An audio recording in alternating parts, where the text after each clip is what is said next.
Bună ziua, dragii mei! Pentru că în această perioadă mi s-a făcut dor de Grecia, vreau să prepar o rețetă de creveți saganaki care să-mi amintească de vacanța petrecută în Santorini. Cum sunt foarte ocupată și am și 2 copii mici, prefer să-mi fac cumpărăturile din confortul casei mele și să economisesc timp. Din aceste motive, voi folosi aplicația Biz pentru a-mi comanda creveții pentru această rețetă. Produsele îmi vor fi livrate acasă, am transport gratuit și, în plus, voi primi și o parte din bani înapoi prin cashback. Așa că haideți să facem împreună comanda. Voi deschide pentru început aplicația Biz, selectez Food Marketplace și aleg un furnizor, Taverna Racilor, Fish Tudor, pește și fructe de mare.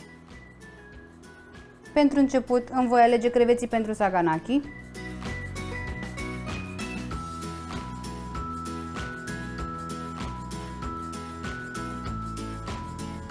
Vreau să mai iau și niște creveți întregi.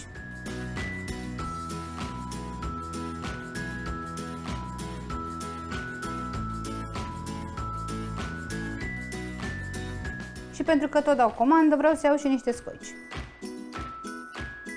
Partea bună este că am transport gratuit și voi primi și 3% înapoi prin cashback. Selectez adresa de livrare și plasez comanda.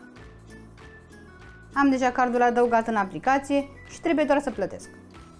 Comanda mea este confirmată, așa că nu-mi rămâne decât să aștept livrarea la mine acasă. După cum puteți vedea, am primit înapoi și 5 lei prin cashback.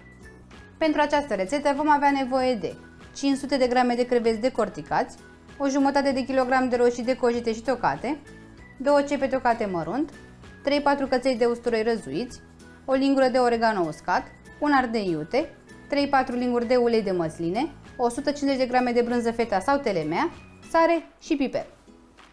Pentru început voi pune uleiul de măsline într-o cratiță, voi aștepta să se încălzească, iar în el voi pune creveții. Creveții au venit congelați, așa că i-am decongelat pur și simplu punându-i în apă rece. Îi puteți decongela și în frigider, lăsându-i peste noapte. Îi condimentez cu puțină sare și cu puțin piper și îi gătesc aproximativ 30 de secunde pe fiecare parte.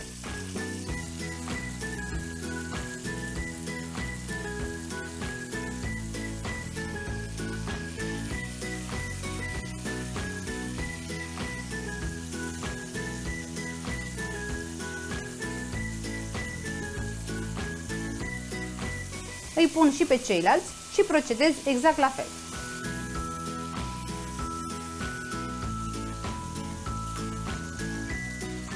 După ce am rumenit creveții, voi pune ceapa în aceeași grăsime.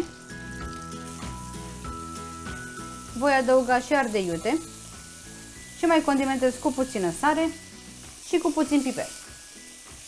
Amestec foarte bine și las ceapa să se înmoaie aproximativ 5 minute. La nevoie mai puteți adăuga puțin ulei de măsline. Când ceapa s-a înmuiat, putem adăuga usturoiul și îl gătim și pe el pentru aproximativ 1 minut. Când usturoiul a devenit aromat, putem adăuga roșiile. Dacă nu aveți roșii proaspete, sunt foarte bune și cele în conservă. Le încorporez și pe ele. Adaug oregano și las sosul să fiarbă pentru aproximativ un sfert de oră.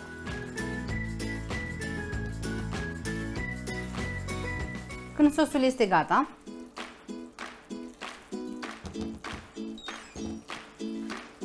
putem adăuga creveții.